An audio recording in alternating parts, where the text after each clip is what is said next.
scan this. Sovi is here. Let's level up.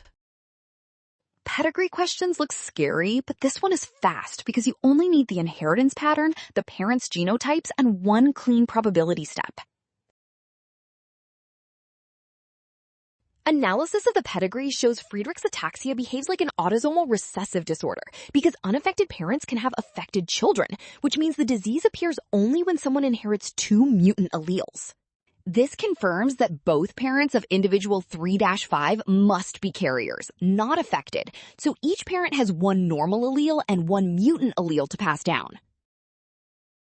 In a cross between two carriers, 1 out of 4 children gets both mutant alleles, so the probability is 25%, which matches option B. Well done! Option B. Scan now, don't rush signs. Trust given information and check each inheritance step before choosing the probability.